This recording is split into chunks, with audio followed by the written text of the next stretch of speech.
Hey guys, welcome back to Topical Schmoedown Respin. I am Nate, here as always on the desk with the strangest wing for the news this week.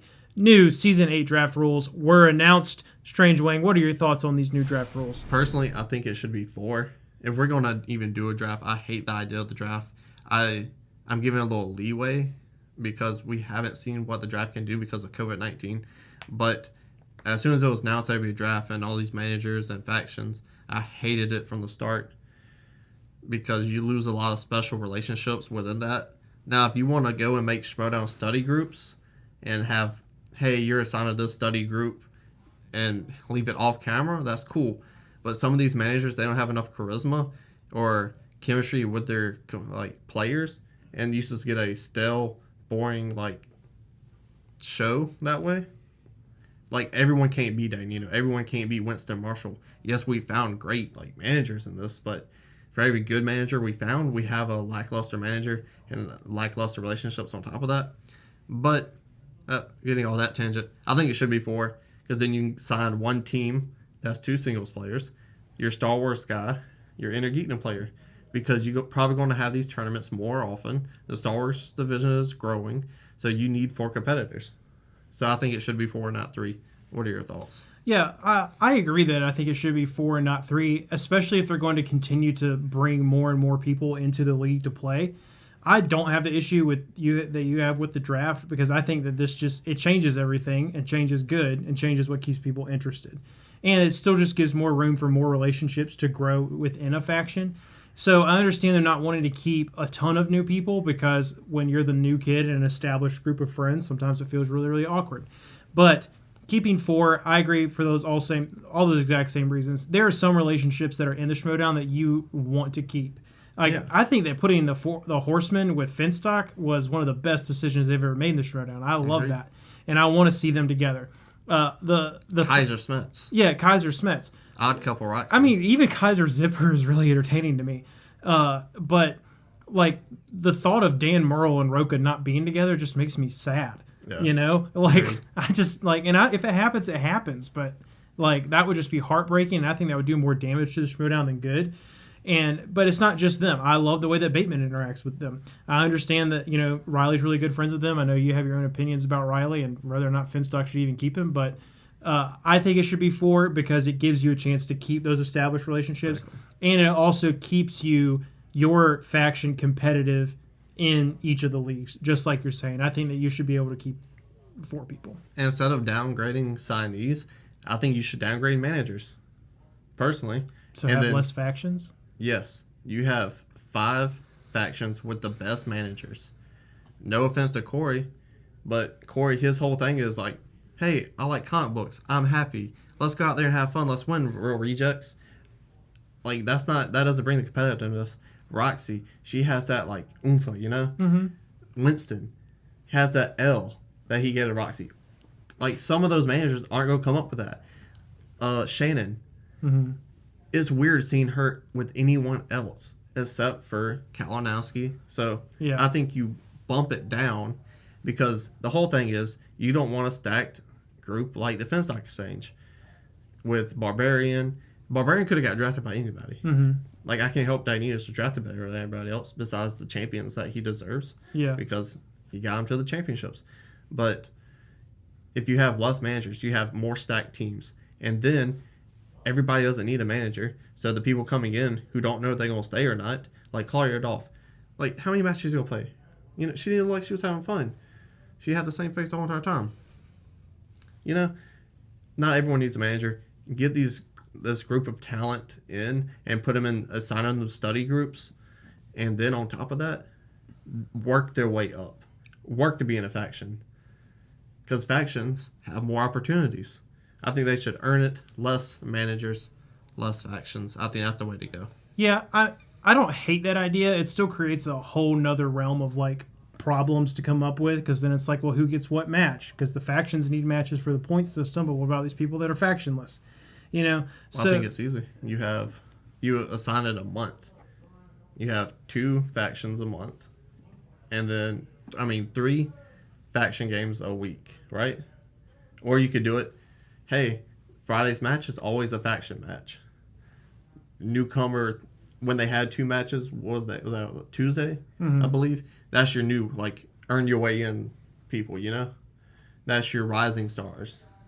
Now, a faction man can be like, hey, Kaiser, he might get the next internet player off and be like, hey, join my faction. You can do that. That opportunity is there. But people who just go and have fun, like the real rejects, do they really need to be in factions? Yeah. I think you separate like that so you get 4 faction matches a month and then 4 not as important matches. Yeah. The Tuesday matches, I should say, not less important. Yeah. But the real point is, we both agree, they should be allowed to keep 4 people. This week, we also had some changes to the Inner Geekdom bracket. Brad Gilmore, the boat, had some things to say about that. Strange Wang, no one loves Finstock more than you. What are your thoughts? I 130,000 trillion% disagree with Brad Gilmore. I think when you have Tom Dagnino, and this is not just because like I'm a fan of the Finstock Exchange and a ginormous like Dagnino fan and whatnot and Roca, but when you have someone who's been manager of the year that many times, he deserves it. That's why he got put in that storyline to be with the 5 Horsemen, because he's been there, he shows up, he deserves it, he puts on entertaining stuff. He deserved that spot. So when his team did what they were supposed to do, win matches in the Schmoedown, which why else are you there? When he has those champions and he kept those champions, that's not his fault. So when he's drafting, like all the other managers, whether the Sam Levine shows up and drafts people or not, when he's there and drafts the Barbarian, that isn't his fault. He knew the Barbarian was good. Yeah, anybody could have drafted him. Anyone. So that's not his fault that he has a stacked team. It's not his fault that Sabrina wanted to go to the Finstock Exchange. That isn't his fault. Because she got contacted by all these people, and as she, backstage, I haven't had a chance to hear her opinions on it, they had weak pitches. Dagnino, he went after one person. That's strategy. I can't help his strategy is better than anybody else. And for the IG tournament, that the deck was stacked against them. It was. Nobody else had a bracket like that. So it should be fair. I'm not saying they should have a playoff game. I mean, a playing game. I think the 2 factions with like the last 4 factions in the runnings, those are the people you put in the playing games. Yeah, agreed. They need points. Let's make it more even. You can do stuff like that. But to say the deck is stacked against the Finstock Exchange and they're crying about it is totally not true. Their IG player is, I didn't even know he was an IG player. The Barbarian's a singles player. Emily Rose Jacobson, she doesn't even do good in IG. Like, nothing against her. Yeah. I haven't seen her win a match in IG. Do they even have a Star Wars player? Like, he wanted to focus on the singles. Yeah. So in these tournaments, they're not going to get any points. They might. If Barbarian could win the tournament. Who knows? Emily could win the tournament. Who knows? But more than likely, they're not going to get any points in this tournament. So the deck is not stacked against them. Christian, he thinks about this, and he makes a fair league for everybody. So it's not his fault that he drafted good players. Yeah, I agree wholeheartedly. You're contradicting yourself a little bit, because if you go check out our Inner Geekdom tournament prediction, you would see that Strange Wing does have the Finstock Exchange getting quite a few points in that prediction. But regardless, the only crybaby I hear in this situation is Brad Gilmore. Yeah. Like, that isn't fair. And just because you don't like the Finstock Exchange, and just because they are kicking everyone's ass right now. They're not. They're like, only like 4 points ahead of people. I know, but like when you look at who they have, and I feel like that's really what his gripe is that they are absolutely stacked. And they are stacked. And I wholeheartedly agree with you. That's just 100% comes down to Dagnino being, in my opinion, the undisputed best manager in this game. Like, he knows what he's doing. And just because someone has a better chance of winning everything outright, the points, the singles, the teams, like, they are weak in the Inner Geekdom. Like, and they shouldn't be set back because of that. And I wholeheartedly agree with the change. I think it makes a lot of sense. You have to treat everyone the same, regardless of who has the better chance or no chance of winning. And I think, like I said, you can go check out our Inner Geekdom tournament bracket and see exactly how well we think the Finstock Exchange is going to do. But they're more than likely not going to get a ton of points out of this, which is why I don't understand why he's that upset about it, because he's acting like they're trying to stack it in their favor when, believe it or not, Dagnino was literally just, hey, make it fair. Well, And that's the first time I've ever heard him just want things to be fair for everybody. So on Schmoedown Backstage, it's run by Ben Bateman, John Roca, and Dinino was on there. And sometimes it does get called the Finn Stock Exchange podcast because they're players. So when people talk trash about the Finn Stock Exchange, they have words. yeah, But again, to me, that's only fair. Another point that's being brought up is when it comes to the teams and singles tournament, they're going to, on paper, run house. You don't know. John Roca, he might get mad mid-match and be like, I'm going to retire. And it might mess up his whole entire game. You know what I'm saying? Yeah. We don't know if Sabrina going to be this star they won't think she is. We don't know. Yeah. So I think it's ridiculous to even say that they're crying like babies when he's just like, hey, even though I didn't draft very good in these divisions, they should be fair still. But we could talk about this. We could turn it into a podcast to have so many thoughts on today's topics, but we're going to go ahead with the match that happened this week, the Pride and the Real Rejects. That's right. So the Real Rejects coming in at 2-5, the Pride coming in undefeated at 1-0. Obviously, Ben Goddard, Rachel Silvestrini on the Pride for the Den, Greg Alba, John Humphrey. They are the Real Rejects. For the Quirky Mercs, so I have a question for you. An interesting food item showed up in the pregame. Do you like lasagna? And would you eat it out of a Ziploc bag? I'm Italian. I made it out of weird things in a Ziploc bag. Tell me more. What's this, grease? Yeah. Was it not appropriate for our show? Get on with the program. All right, so round one, the Pride comes out with only a 1-point lead. I do want to throw in there, question 6 was about the intern with Anne Hathaway and Bobby D himself. I rented that movie from Redbox once and never returned it. That movie's underrated. It is underrated. People sleep on that movie. Yeah. You sleep on that movie because you didn't return it. You was like, you forgot about it. I kept it because I liked it. You could have bought it cheaper with a case. The Pride go into round 2 with a 1-point lead. Round 2, the Pride chooses to spin first with their lead, but they hit opponent's choice. Coy quickly steps in, which I've never given Coy a ton of credit as a manager, honestly, but it seems like he immediately knew so. He was prepared for what he was going to give them when they hit opponent's choice. So they give them the 1980s. They come out with 5 points, but the Rejects get 2 points off of steals going into their own spin. They land on horror. They seem really, really excited about it. I didn't know they were horror guys like that. It wasn't even listed on their strengths at the beginning of the match, but their excitement is understandable. They end up coming out with 8 points for total for them. They do give basically the 2 points that they stole on the opponent's choice back to them in steals, but regardless, the Rejects have the 2-point lead going into round 3. Round 3, so the Pride is down 2, so they start with their 2-pointer. Category is Tom Hanks. Rachel takes it. She acts incredibly unsure about the answer for a while, but ends up getting it correct. I don't understand what other movie it could be. Over to the Rejects for their 2-point question in the category of romance. Greg takes it, and he easily hits his 2-point question, sending it back to the Pride. Ben has to take the 3-point question, which is in the 2010s, and he easily nails his question as well. So John has to take the 3-pointer for the Real Rejects, and it's in dance movies. We had a really, really good match up until this point. I feel like the Rejects really kind of, you pick your own numbers, so you did it to yourself, but they kind of got unfortunate with the categories that they were given. I can't imagine either of them knowing too terribly much about dance movies. I actually thought John Humphrey knew a lot about dance movies for some reason. Nice. He does not know who runs the bar in Coyote Ugly, and he gets it wrong. I don't even know. I mean, is that a dance movie? Yeah. I mean, you haven't seen Coyote Ugly? Yeah, I've seen Coyote Ugly, but I've seen it 6 times. I want it on Blu-ray Steelbook. Yeah, I feel like I knew that question. I was like, a lot of tissues probably got ruined back then too. So now they have to hit their 5-point to stay in the game. It's in the category of Pixar.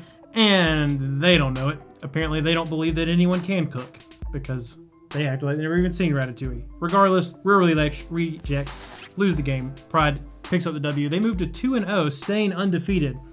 So, how much does being undefeated matter if you've only won 2 games? It matters.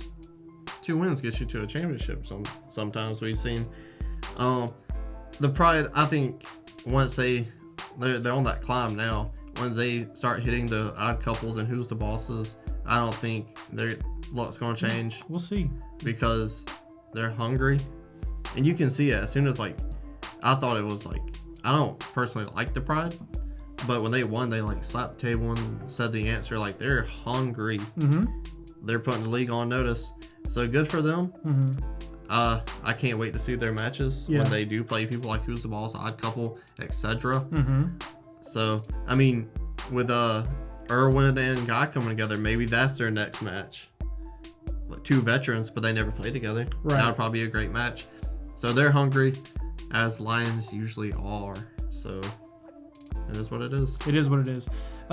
So I agree with you wholeheartedly. The Pride definitely has potential to be an excellent teams division. I'm excited to see exactly how far they go. Excited to see how good they do when they hit these other teams. But I will say this. I didn't have a whole lot of expectation for the Real Rejects. And they did a lot better in this match than I expected them to do. Are they ever going to be championship contenders? Probably not.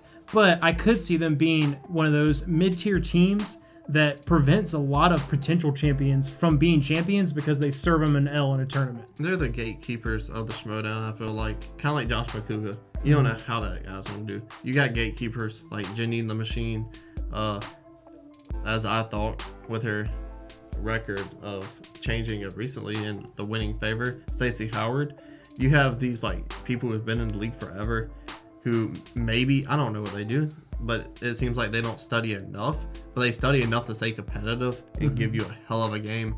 And these guys, with all the trailer reactions and stuff they do on their content, on their YouTube channel, I think it gets them prepared enough to like put on hell of a matches for the Schmoedown. They took Mark Riley and Clark Wolf to the edge during their match. I mean, they know what they're talking about. Up next on the Respin, we are very excited to announce we have a very, very, very special exclusive interview with the chairman himself, Christian Harloff. Ladies and gentlemen, I am very proud to welcome Commissioner of the Schmoedown, Christian Harloff.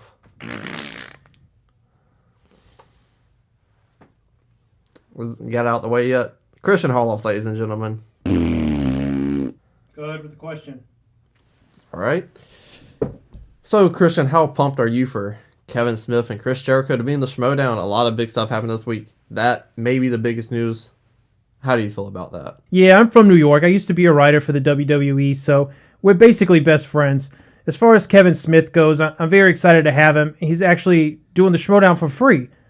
Well, he's not working for free. Rachel Silvestrini is just such a big fan, she offered to float his bill. Kevin Smith, very busy guy, makes movies, podcasts, everything on his son. How did you get him to work for free? Well, I told Dagnino's crazy ass that I would buy him a salami on rye sandwich if he talked her into doing it, so it all worked out. I don't know, but it worked, and I'm glad it did. I got 2 kids, and the baby shits every 3 minutes. You know how much diapers cost? I can't afford Kevin Smith. You can always count on Tom Dagnino to work his magic. You know, man's kind of like a magician. Other people call him the greatest manager in Schmoedown history. He's managing the Finstock Exchange faction with all those guys in it. But my next question leads into that. You have so many people in factions now. I think it's 90. If everyone has full rosters, you have 90 players with managers and factions. You coming from wrestling, as you said, Chris Jericho, you was a writer for WWE. When you have so many factions, it makes everything feel watered down and less special. You had 90 people in the NWO. You had the LWO. You had the Wolfpack NWO. You had WCW guys. With everything being so clicked off on your program, the Schmoedown, that we all love, do you feel like it lessens those great relationships and everything else you've built in the Schmoedown? Because to me, personally, I hate it. I think it's too much. I think it's too gimmicky. And you're doing it in Season 8 too. So what are your thoughts? You don't know shit. So with Sam not even showing up and Corey not being a on-screen excellent manager to the caliber of Winston or Roxy or any of these other great managers, you don't think you need to cut some of these factions? You don't know shit. I know this shit's whack, and I know I'm not putting up with this anymore. Next time you have me interview some fucking body, you make sure I don't get no goddamn fart noises. I don't get him saying the same fucking line from his stupid fucking breakfast show. I'm not putting up with this shit no fucking more. And this jacket sucks. Sorry for the interruption, everybody. Make sure you like, share, comment, and subscribe.